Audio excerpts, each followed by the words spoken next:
네, 경제인사이트 이어갑니다. 장이 참 어렵습니다. 이럴 때 전체적으로 좀 크게 보시는 분들 모시고 한번 얘기를 듣는 것도 괜찮을 것 같습니다. 오늘은 이창훈 전 공무원연금 자금운용단장 모셨습니다.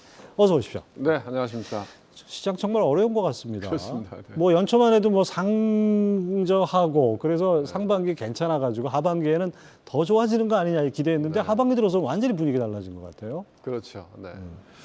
그 시장이 좀 어려운 것 같고요. 특히 이제 어제 그 밤에 오늘 새벽 시간에 그 FOMC 미팅을 했잖아요. 예. 그 FOMC 미팅이 분수령이 될 가능성이 많은 것 같아요. 그래서 저 개인적으로는 안타깝지만 지금부터는 좀 위험 관리 쪽으로 시중하는 게 맞겠다 이런 생각이 들더라고요.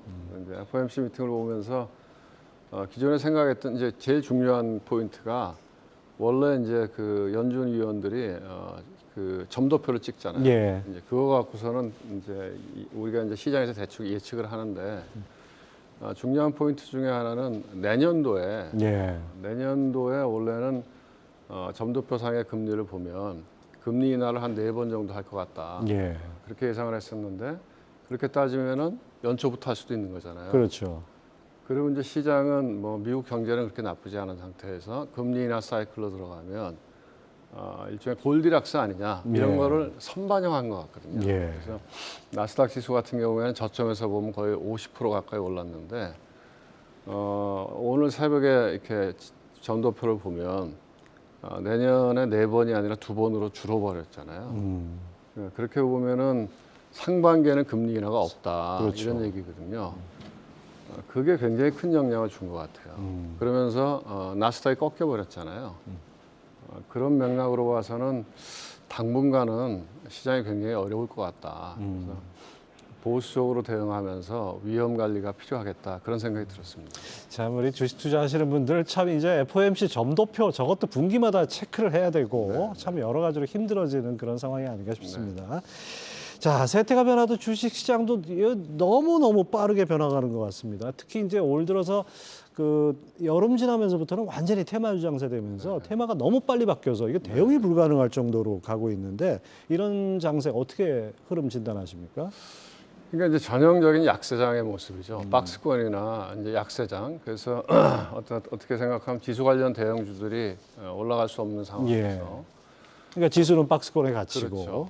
그런 상태에서 특히 이제 기관 투자가가 시장의 어떤 중심적인 역할을 못 해주니까 결국은 개인이 주도하는 장세였다는 거죠. 근데 이제 개인들이 주도하는 장세니까 특정 테마를 갖고 계속 이렇게 돌리는 거죠. 더군다나 이제 최근에 보면은 뭐 유튜버나 또는 이제 뭐 주식 리딩방 그런 쪽의 영향력이 굉장히 세잖아요. 그러니까 뭐 그런 쪽에서 이런 게 좋다더라 하고 아침에 쫙 뿌리면 올라갔다가 또 며칠 뒤에 또 다른 쪽으로 가면 팔고 그쪽으로 가고 그러다 보니까 굉장히 빠른 속도로 순환매가 일어나고 개별 종목의 변동성도 커지고 그래서 별로 좋은 모습은 아닌 것 같아요. 추세를 만들어가기보다는 바로 단타식 대응을 하다 보니까 맞습니다. 시장은 출렁출렁하고 정말 그 투자자 여러분들 상당히 좀 어려운 그런 상황인 것 같습니다. 자, 최근 시장에서는 뭐 2차 전지에서 AI 확장된 버전인 로봇주가 또 테마가 되고 있어요. 이런 각 테마들 물론 다 이유가 있고 모멘텀이 있다 볼 수 있는데 테마주 어떤 테마주가 이 성장성에 기반한 진짜 테마다운 테마일까요?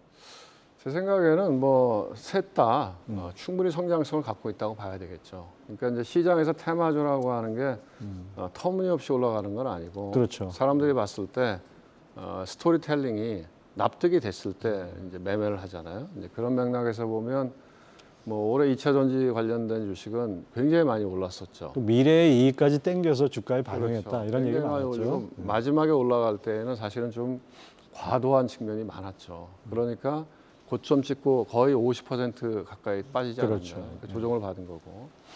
뭐 AI도 뭐 지금부터 뭐 챗GPT 작년 11월에 나오고 나서부터 쭉 진행됐던 건데 AI도 뭐 계속해서 미래 성장성을 갖고 가겠죠.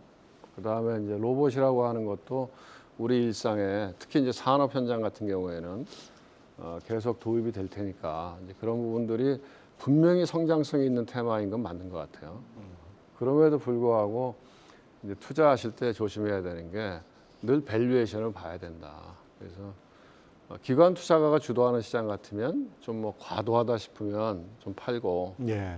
또 뭐 이렇게 많이 빠지면 사고 이렇게 해서 시장을 좀 이렇게 스무딩하는 부분들이 있는데 지금 앵커님 말씀하신 대로 어떻게 보면 개인들이 주도하는 장세고 특히 뭐 유튜버나 주식 리딩 예. 이런 데 영향력이 크다 보니까 밸류에이션 측면보다는 스토리텔링, 모멘텀 이런 쪽에 치우치다 보니까 주가가 좀 과도하게 올라가는 부분들이 있거든요. 근데 시장이 뭐 이렇게 우리가 얘기한 좀 안정적일 때 적어도 박스권 그런 상황에서는 뭐 큰 문제가 없지만 제가 보기엔 시장의 분위기가 바뀌고 있는 것 같거든요. 특히 이제 어젯밤 같은 경우에 보면 우리가 빅스라고 얘기하잖아요. 예. 변동성 지수. 그게 굉장히 떨어졌다가 어제 급등했거든요. 그러면 무슨 얘기냐면 사람들의 위험 선호 심리가 굉장히 낮아지고 있다는 얘기예요. 예. 그렇게 시작되고 있다는 얘기이기 때문에 그런 국면에서는 이런 고평가된 주식들은 굉장히 위험할 수 있거든요. 그래서 분명히 미래 성장성은 맞는데 지금 밸류에이션 측면으로 숫자를 보면 과도하게 비싸고 그러면 그런 주식의 모멘텀이 꺾이면 일시에 또 다 같이 팔아버릴 수도 있기 때문에 밸류에이션 측면에서는 늘 보시면서 과도하다고 생각하면 조심하시는 게 필요하다 이런 생각이 들어요. 그렇죠. 뭐 장기적으로 주가가 우상향하는 종목이라 해도 중간에 우여곡절이 있는데 그렇죠. 잘못하면은 오히려 거기서 손해를 네. 볼 수도 있는 그런 상황이 될 수도 있겠네요. 그럼요. 왜냐하면 이제 우리가 얼마 전에 봤잖아요. 뭐 에코프로 같은 주식들, 예. 뭐 2차 전지 관련 주식들 보면 고점에서 보면은 거의 그 조정 폭이 50% 가까이 되잖아요. 예. 근데 그거를 밑에서 산 사람은 뭐 충분히 견딜 수 그렇죠. 있지만 예. 위에서 산 사람은 사실 개인들이 30% 이상 조정이 나오면 굉장히 힘들거든요. 그러니까 한 10년 뒤쯤에서 주가가 몇백만 원 가 있다 해도 그렇죠. 그 중간에 손해 본 사람도 있고 또 아주 큰 돈을 번 사람도 있고 이렇게 그렇습니다. 네. 자, 로봇주 얘기 잠깐 하셨는데 로봇주 하면 최근 이제 IPO 대어로 꼽히는 두산 로보틱스 얘기를 빼놓을 수가 없어요. 기관 수요 측에서 300대 1, 뭐 상당히 높은 수준이 나왔는데 고평가 논란도 따라붙고 있어요. 이거 네. 어떻게 봐야 됩니까? 근데 이제 시장이라고 하는 게 늘 그 어떻게 보면 기대에 샀다가 뭐 이제 현실화되면 예. 매물화되고 그러니까 뭐 소문에 뉴스에 사서 뭐 소문에 소문에 사서 사서 뉴스에 뉴스에 팔아라 팔고. 이런 예. 얘기잖아요. 그러니까 로봇 관련 주식들이 또 굉장히 주가가 좋았잖아요. 예. 근데 이제 최근 로봇 ETF를 보면 예. 로봇 ETF는 며칠 전부터 조정으로 들어가 있거든요. 그러니까 아마 두산 로보틱스가 상장되는 것도 스토리텔링이 하나 들어가 있지 않았겠나. 그렇죠. 그래서 뭐 이미 주가가 많이 오른 상태에 과도한 밸류에이션을 갖고 있다. 그러면은 좀 조심할 필요가 있지 않나. 오히려 거꾸로 그런 생각이 들어요. 예, 뭐 삼성을 비롯한 이제 대기업들이 로봇 네. 사업에 진출하고 뭐 이런 등등 여러 가지 스토리가 더해져서 그렇죠. 두산 로보틱스라는 대어가 나오니까 아주 기대가 커진 것 같은데 그렇죠. 그러다 보니까 이제 두산 로보틱스가 이 상장이 될 텐데 로봇주에 활력을 가져오는 매기가 될지 아니면 자금을 빨아들이는 그야말로 황소개구리가 될지 이런 논란도 좀 있는 것 같아요. 단장님은 어떻게 보십니까? 뭐 마찬가지 맥락인 것 같아요. 결국은 밸류에이션 이슈인 것 같고요. 어쨌든 지금 시장에서는 굉장히 관심이 많은 거죠. 왜냐하면 청약이 300대 1이었다고 하면 그러니까 시장의 투자 센티먼트는 살아있는데 이게 개인들이 주도하는 장이기 때문에 투자 센티먼트라고 하는 것도 그 주가가 빠져버리면 예. 금방 또 식어버리니까. 그렇죠. 그러니까 이제 그런 면에서 하여간 저는 이번에 FOMC 미팅을 계기로 해서 당분간은 굉장히 위험 관리 모드로 가는 게 맞다 이렇게 보고 있습니다. 자, 어쨌든 간에 이번 주는 뭐 공모주 슈퍼위크라고 해서 다양한 업종의 많은 기업들이 이제 공모주 청약을 하고 기업 공개를 하는데요. 이 박스권 시장에 뉴페이스 들어오면 뭔가 좀 그것이 활력을 띠게 하는 그런 요인이 되지 않을까 뭐 이런 기대도 있습니다. 그렇습니다. 예, 그러니까 뭐 공모주들이 들어오면 그러니까 작년 말고 재작년 무지하게 공모 시장이 좋았잖아요. 그렇죠. 그런 경우에는 뭐 이렇게 공모주 들어오고 청약 열기도 있고 그러면 투자 심리를 살리는 데에는 되게 상당한 역할을 하죠. 근데 공모주라고 하는 게 엄밀하게 수요 공급 측면으로 보면 공급이 늘어나는 측면이 있잖아요. 그러니까 그 당시에는 굉장히 모멘텀을 살리고 투자 심리를 살리는데 결국은 공급 요인이더라. 그래서 지나고 나서 보면 그 부담이 있더라 이런 거죠. 그래서 뭐 공모주가 많이 들어올 때는 단기적으로는 괜찮을 수도 있지만 그 이후에는 결국은 공급의 부담으로 주가에는 좀 부담이 되더라. 했던 게 역사적인 교훈이니까 뭐 한번 참조하실 필요는 있을 것 같아요. 예. 뭐 단장님하고 얘기 나누다 보니까 자꾸 증시 격언을 얘기를 하는데 네, 네. 수급이 재료에 앞선다는 격언 또 한 번 떠올리게 됩니다. 그건 분명한 얘기입니다. 네, 9월 FOMC 오늘 새벽에 열렸죠. 시장 전망대로 이제 금리는 동결됐고, 그러나 이제 연내 한 차례 추가 인상 가능성 사실상 예고하면서 긴축 기조를 당분간 유지할 것을 이제 파월 의장이 분명히 했습니다. 제롬 파월 연준 의장 기자회견 내용 어떤 얘기를 했는지 잠시 들어보시죠. Fed's monetary policy actions are guided by our mandate to promote maximum employment and stable prices for the American people. In addition, the economy is facing headwinds from tighter credit conditions for households and businesses. Range for the federal funds rate at 5.25% to 5.5%, and to continue the process of significantly reducing our securities holdings. We are committed to achieving and sustaining a stance of monetary policy that is sufficiently restrictive to bring inflation down to our 2% goal over time. Thank you, and I look forward to your questions. 네.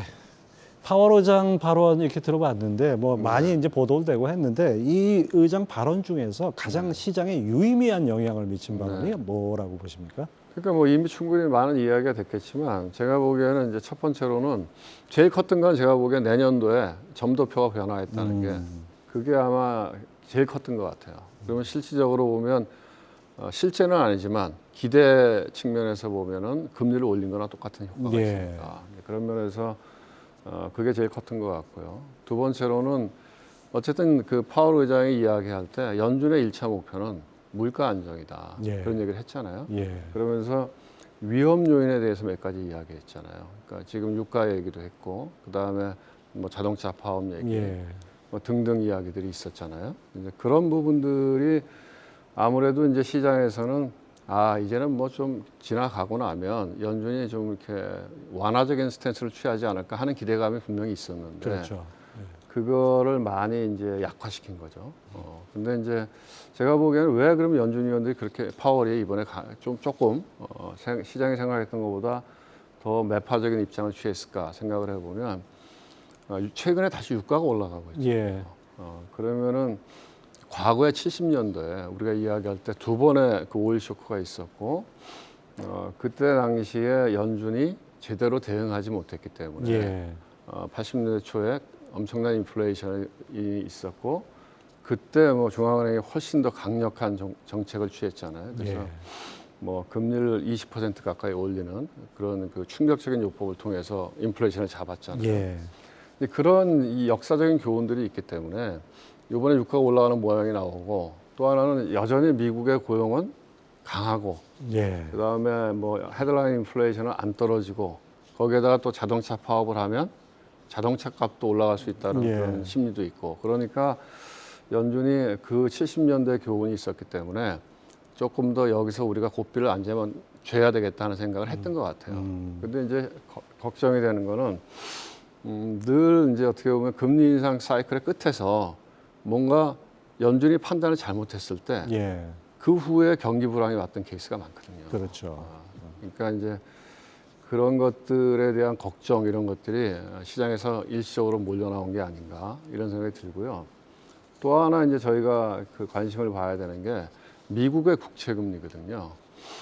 근데 어제도 미국의 국채 금리가 뭐 특히 이제 단기물 2년짜리 국채 금리가 올라가면서 나스닥이 본격적으로 하락하기 시작했거든요. 근데 이제 미국의 국채 금리가 이렇게 올라가면 몇 가지 측면에서 굉장히 부담되는 부분이 있는데, 물론 이제 뭐 금리가 올라가면 전반적으로 경제에 주는 효과도 있지만 역효과가 있죠. 또 하나의 효과는 저도 그런 생각을 해요. 왜 이렇게 계속 금리가 올라갈까? 만약에 경제가 나쁘다고 하면 최소한 10년짜리 금리는 내려와야 되는데 잘 안 내려오잖아요. 그게 제가 보기에는 이제 어떻게 보면 미국 정부의 딜레마일 수도 있겠다. 그래서 얼마 전에 보면 피치에서 미국의 국가신용 등급을 낮추겠다 뭐 이런 이야기 나와서 쟤네 왜 저러지? 약간 이상하다 이런 얘기를 했었잖아요. 근데 미국 정부도 굉장히 부채가 많잖아요. 근데 과거에는 저금리나 제로금리였으니까 정부의 부채가 늘어나도 별로 이자 부담이 없었죠. 근데 지금은 계속 누적적으로 이자 부담이 커지잖아요. 그러면 그만큼 재정에서 돈이 나가야 되는 게 줄어든다는 얘기잖아요. 결국은 이자로 돈이 많이 나가야 되니까. 그런 상황이 되면 뭐 계속 재정 적자인 상태에서 이자로 돈이 계속 나가면 정부는 다른 때 쓸 돈을 줄여야 되는 거고 또 거꾸로 그 돈을 보충하려고 하면 시장에 또 채권을 팔아야 되는 거잖아요. 그런 것들이 언젠가는 한번 또 문제가 크게 될 수도 있겠다 하는 걱정들을 하는 것 같아요. 그런 것들이 지금 뭐 아마 사람들의 스탠스가 제가 보기엔 어제 오늘 해서 많이 바뀌고 있는 거 아닌가 그런 생각이 들어요. 사실 연준의 긴축 종료에 대해서는 시장의 전망들이 많이 나왔지만은 어떻게 보면 기대 섞인 전망, 그렇죠. 기대를 전망으로 착각한 게 아닌가라는 네. 생각도 좀 듭니다. 자, 이제 자연스럽게 11월 FOMC로 시선이 옮겨갈 수밖에 없고 연준 입장에서는 이제 앞으로 물가 2번, 고용 1번 지표를 보고 이제 결정을 할 텐데요. 시장에서는 금리 인상 사이클은 이제 종료다. 11월 달에 올리면 끝이다. 사실 이제 한 번 올리고 끝이다라고 이렇게 확고하게 믿는데 어떤 변동성을 우리가 더 감안을 해야 될까요?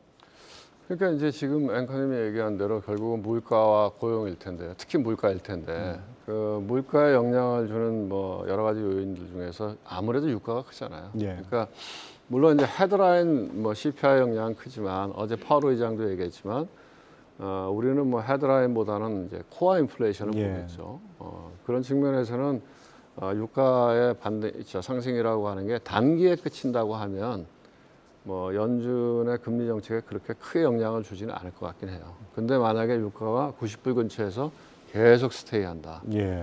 그러면 그게 점진적으로 다른 상품 가격에 파급 효과가 있을 테니까 그런 측면에서 11월 뭐 그런 걸 보면서 아마 연준이 결정할 텐데 이번에 그 점도표 내용을 보면 어쨌든 연내에 금리 인상을 한번 하겠다 하는 거에는 점도표가 굉장히 몰려 있잖아요. 그거는 이제 연준 위원들의 컨센서스는 돼 있는 것 같거든요.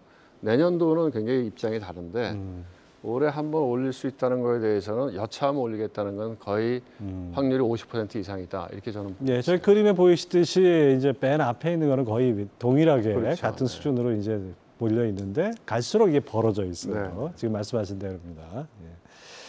자, 이렇게 어쨌든 간에 이제 고금리가 상당 기간 지속된다 하면은 사실 금리와 주가는 상당히 어떻게 보면 상반된 관계인데 자연스럽게 주식시장 같은 위험 자산보다는 채권 쪽에 이렇게 옮겨갈 가능성이 높지 않을까요? 채권이나 예금 뭐 아니면 뭐 달러 같은 이런 자산으로 갈 가능성이 높은데 이런 자산 이동이 좀 감지가 됩니까? 현재로서는 이제 아닌 것 같아요. 아직까지는. 왜냐하면 이제 주가 그러니까 경기 예를 들면 지금처럼 금리가 오르고 이제 채권으로 돈이 옮겨가려면 경기가 후퇴하는 모양이 나타나요. 그다음에 물가가 안정되는 모양이 나타나요. 그럼 금리가 내려갈 것이다 해가지고. 그렇죠. 그러면은 이제 장기 금리 쪽으로 당연히 그러면 10년짜리 장기 국채에 대한 매수가 늘어날 텐데 미국 시장을 보면은 물가는 떨어지고 있는데 원하는 만큼은 떨어지고 있지 않고 경기는 여전히 강하고 그다음에 고용 지표도 강하고 그러니까 연준의 스탠스도 아직은 완화적이지 않잖아요. 그러니까 아직은 채권을 사기가 좀 부담스러워 이런 것 같고요. 또 하나는 아까 제가 말씀드렸지만 채권의 공급이 계속 늘어나요. 그러니까 그렇죠. 네, 재정 지출은 민주당 정부는 재정 지출을 많이 하잖아요. 재정 지출은 많은데 거기에 이자 부담은 계속 들어가거든요. 그런데 과거 같으면 중앙은행이 사주잖아요. 근데 지금은 중앙은행이 QE를 하는 게 아니라 양적 긴축을 하고 있잖아요. 그러니까 오히려 중앙은행도 채권을 안 사주잖아요. 그러면 중국이나 일본이 사줘야 되는데 중국 보면 계속 미국 국채를 팔고 있거든요. 그렇죠. 일본도 마찬가지죠. 그래서 수급이 굉장히 꼬여 있다.